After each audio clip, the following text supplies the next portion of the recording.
Ladies and gentlemen, my name is Mings. Today, we're going to be talking a little bit about Fire Emblem 3, New Mystery of the Emblem. I recently beat it for my Ultimate Iron Man Gauntlet, and I'm currently progressing into FE4. And now we're going to be talking a little bit about FE3. My thoughts on it, have they changed after playing the game again? What are some of the new things I discovered? And of course, we're going to be ending it off with 5 units that I've changed my mind on. Or 5 units that kind of surprised me a little bit, or maybe that I thought was worse than I remember. So this is primarily going to be centered on Book 2, because I skipped Book 1. I didn't feel like it was necessary to play through it. It's just a remake of the first game. It's a little bit different, but I didn't want to play the first game again. I played it too many times already. So yeah, we're going to be talking mostly about Book 2. Now, I'm going to start off by saying that this is a game that is very dear to my heart. This is the first game that I played on the cartridge back in the day. Me and my friend, we went to Japan, we found an old retro store, we brought home a Super Nintendo and Fire Emblem 3, 4, and 5. And we played through these games over the course of 3 summer vacations, and we had a really good time doing so. And it was probably what made me the hardcore Fire Emblem fan that I am today, honestly. So this game, I don't think I played it in almost a decade. So I was excited to go back and try it again. And I will say, after playing through it, it is still pretty fun. It's a little bit slower than I remember, but the gameplay still holds up remarkably well. It is an easy game, probably one of the easier games in the franchise. It's way easier than FE1. FE1 is actually quite hard.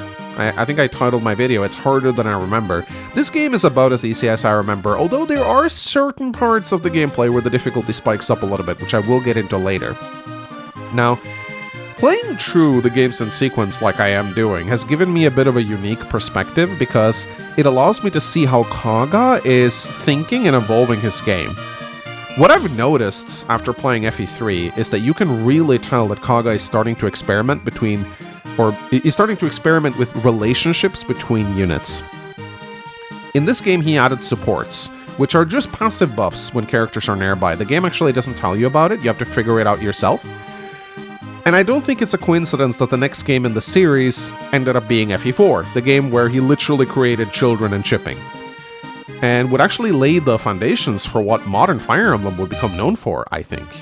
So you can really tell that Kaga is starting to develop big bonds between his units, like he is fixated on this. What I find interesting about FE3 is that there's suddenly a bunch of characters that are suddenly in relationships that you would never really expect to be. Like there's a love triangle between Palla, Est and Abel, which is, I don't think, ever touched upon in the first game. And yet here, it's like, oh, they're in love. And the same thing between, like, Samson and Shima. You have so many, like, Merrick and Ellis. A bunch of characters that are not previous in relationships suddenly are, like, deeply connected now. Which, I mean, it makes sense that there are relationships, but I find it interesting. There's some relationships that are set up in FE1, like Julian and Lena. They have a bit of a love triangle with Navarre. So there's definitely stuff going on there, but it's cool to see, I think, how Kaga is actually disregarding his own advice that he gave in one of his earliest interviews. I don't know if you guys remember, but there's a very old interview with Kaga where he's telling people not to get too attached to their Fire Emblem units. He's saying you're supposed to kill them off, you're supposed to treat them as disposable units and not reset when you play, and you're supposed to keep playing. He wanted you to play the game Iron Man style. However, Kaga himself seems to be getting more and more attached to his units as the games go on. In FE3, again, he's developing all these relationships. He's rewarding you for keeping units alive to the end. Like in Book 2, you gotta keep these units alive to the end to get the best ending and save all the sisters. He even added a special ending where you get to see the Arcanea Chronicles if you keep every single unit alive. So Kaga himself sure seems to become more attached to his units as the time goes on, which I find very cool. It's interesting as all. I will say this, however. I am very shocked at how cringe this game's writing is. Now, I was using a new translation patch, the newest one, and according to my fans, yeah, the author takes some liberties with the patch. He doesn't create new stuff that isn't there, but he does expand upon some dialogue. So maybe it's the translation patch that is cringe, but going back and reading this game's story again, I was shocked at just how cringe it was. Like, the dialogue makes me... Again, it makes me cringe physically when I read it. The villains are so comically evil, like Lang. I kill babies, ha ha ha ha ha. And the heroes are so over-the-top good. And there's just so many weird decisions. Like why does Marth even have to be tested? Like, this was one of the comments that people posted during my streams. Henri is literally the hero not Henri. Marth is literally the hero of the last war. He killed Matthis and became the champion of Arcanea. And yet, Goto is like, yeah, I gotta test you first before I allow you to get the Binding Shield. I gotta send you on this, like, insanely long journey into Henri's way while your homeland is being decimated by Harden, by the way.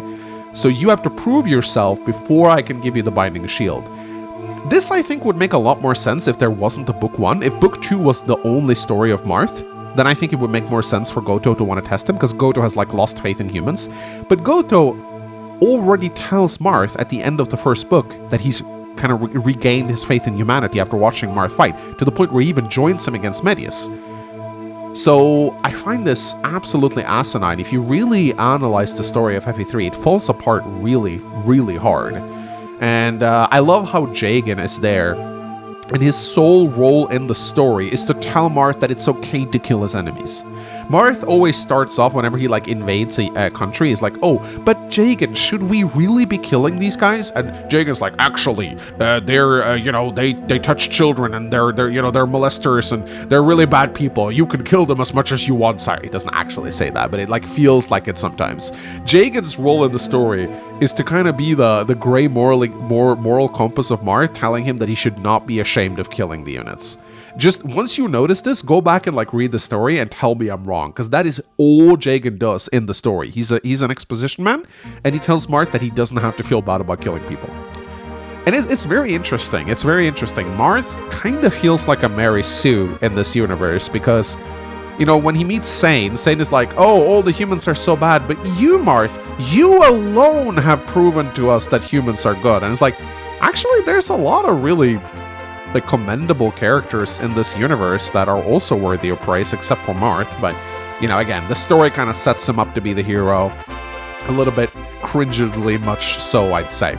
But at the end of the day, I don't know how much of this is the translation patch and how much of it is Kaga's original writing. But I will say, this game is yappy. This game is very yappy. There's a lot of dialogue, more than I remember. And it's clear that Kaga was really excited to expand the lore of his universe. But I think Book 2 suffers from the fact that Book 1 exists. I feel like this would have been better as a standalone story rather than a continuation of the first story. Because it kind of feels like Marth just has to do it again, you know? Like, he already killed Matthis, he already became the hero, and then Garneth has to come along and revive the villain, like, give him, like, a phase 2 so Marth can do it again. So I will say this story is kind of weak, I think. I understand that Kaga wanted to create a continuation, but he didn't set up a proper sequel in the first game, because Matthis is dead. The big bad guy is dead, and there's nothing more to do. So it does kind of feel a little forced, the story, I will say. So, yeah. Story is cringer than I remember. Gameplay is about as easy as I remember, but there are actually some insane spikes in this game. And I'm going to be talking more about that when I talk about the 5 units that I've changed my mind on. So I say we get into that right now. So I'm going to start off with this unit. It's not a unit that I changed my mind on per se, but it's a unit that is far better than even I remember. Now, I don't think this is a surprise that I bring up Palla here. Everyone knows that she's the best unit in the game. But I gotta be honest, even I was surprised at how much better she is than I remember. And the reason why Palla is so good isn't just because her bases and growth rates are good, although that is part of it. I like to say that her growth rates perfectly complement her bases, in that her speed growth is just good enough to cap out speed, and her strength and skill are good enough to the point that she will also cap it out. The only problem she has is, like, her luck is not very good, but this is, like, her only weakness. Her defense will also rise. She's probably going to end up with, like, 16 to 18 defense without boosters. So she's just fantastic. But the reason why Palla is such a titan is because Kaga literally serves her up experience on a silver platter in her joining chapter. In her joining chapter, she starts on the other side of the map. She starts on top of a fort that spawns cavaliers that she can one-round with her silver lance. And the fort heals her, and the cavaliers cannot kill her reliably. It's so safe. So while the rest of your army is trudging along the mountains trying to get into position, Palla just gets a conveyor belt of experience of cavaliers towards her. And because of the way experience works in this game, there's no drop-off once you get high level. She will just reach level 20 in her joining chapter, and she will just be a level 20 Pegasus Knight, when everyone else is like between level 5 and 10 and promoted. So you have this unit that is flying around at level 20, and like she can promote at chapter 7, I think, or maybe I think there's a secret shop in chapter 7, so you can promote her very early too. But I was just astounded by how much Palla breaks this game. I think she's up there with like units like Sigurd and FE4, Robin and Awakening. The way she trivializes FE3 is astounding, and it's almost like Kaga set her up to do it. Because like all these reinforcements are just perfectly tailored to feed her experience. There's no one else that can really benefit from them. So yeah, absolutely busted unit. I always knew she was good, but she's even better than I remember, honestly. The second unit that I definitely changed my mind on, that I got a very positive impression of, was Draug. I was always under the impression that he was a rather mid-unit, but then I forgot that there are only 2 units that can use the Gradivus indoors. One of them is Draug, the other one is Sheena. And Sheena is a bit of a meme. You kind of need to give her a lot of special treatment if you want to train her up. Draug, on the other hand, is very, very reliable. Now, you may look at his 10% defense growth and you may think, oh wow, that's really bad, but it's not. Like, Draug is one of the only few early game tanks that you have. Aaron even isn't as tanky as he is, and Sirius is mortal too. But Draug is just one of those units that you always put on the front line, and because he has a javelin, he can retaliate at range. He's fantastic. You do have to be a little bit careful of enemy mages, but I found Draug to be immensely useful, much more useful than I thought he was. Like, I always put him on the front lines, he could just tank a bunch of calves. Fire Emblem 4 or Fire Emblem 3 Book 2 has a tendency of sending big squads of cavalry against you and also like big squads of wyverns. So having a unit capable of tanking them is a must. So Draug, a unit that really, really impressed me. The next unit that really impressed me is one that I know you guys are gonna find hilarious, and I didn't think I'd put him on here, but I will actually say Matthis. Look, I think a part of my YouTube screenshot got stuck in the picture there. Professional YouTuber, I know. So I thought Matthis was the worst unit in the game because he's very hard to recruit. But I will say one thing: out of the starting camps that you get, he's actually one of the better ones. Maybe with the exception of Cecil, because the starting camps in this game are actually really bad. Like Roddy and Luke suck. Their growths and stats are so bad. Now, Matthis has one thing that sets him apart from the rest of the calves, and that's his base defense of 9. That is actually just 2 points below Draug. And unlike Draug, he has a 20% defense growth, so he's actually likely to level it. His other growth rates are not fantastic. Like, he's rather slow, and his base luck is atrocious. But what I actually found was that Matthis was a very solid tank. I put a star shard on him to boost his growth rates by 5%, and I gave him some levels, and he was actually able to tank a lot of stuff on the front lines. He did eventually fall off, and I think I got him killed. But I will say, he's certainly not the best, or certainly not the worst unit in FE3 Book 2. He does not deserve that title at all. There are actually stuff that he can do. It's nice to have a durable cavalier on the front lines. I do hate his low skill. He tends to miss a lot of his attacks, but you need tanks in the early game of this of FE3, and Matthis can actually fill that role very well, if you can be bothered to recruit him, that is. Then, a unit that also really surprised me was Gordin. Now, one thing that I did not remember about FE3 Book 2 was how front-loaded its difficulty is. Kind of similar to what FE6 does, FE3 Book 2 sends a lot of early game Wyvern Knights at you. A lot. Like, they show up as early as Chapter 2. And in Chapter 3, too, there's a bunch of them. And these Draco Knights are scary, man. Like, most of your units can't even damage them that much, and your only way to deal with them reliably is a good bow unit. It's not a coincidence that FE3 gives you like 3 or 4 archers in the early game. You need that many archers to deal with the Wyvern Knights that are coming your way. And out of all your early game archers, I find that Gordin is actually the most reliable one. His bases are the highest. He can use steel bows to deal about, I think he deals like 25 to 30 damage to a Wyverns. He almost one-shots them. If he gets a couple of strength level ups, I think he actually can one-shot Wyverns. Without Gordin, you would struggle a lot in the early game of FE3, and there actually did come a point where I almost wiped. I think it was chapter 2 or 3. I got my army split up, and then I accidentally pulled the boss, and I came very close to losing the entire run. If it wasn't for Gordin, I would have lost the run. So yeah, like, and getting him to, he's level 5, so he's only 5 levels away from promotion, similar to Tomas in Book 1.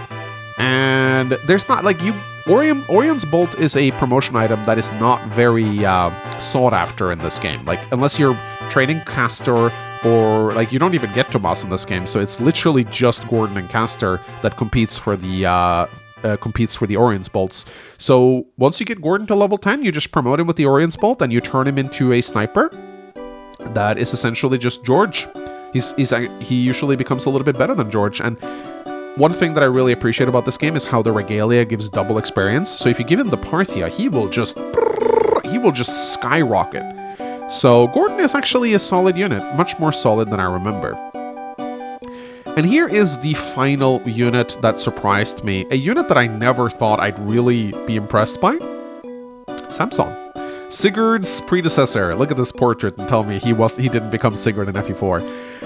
Samson is one of those units that I look at and I'm like, I don't even remember this guy because I almost never get him in Book 1 because I tend to get Aaron instead.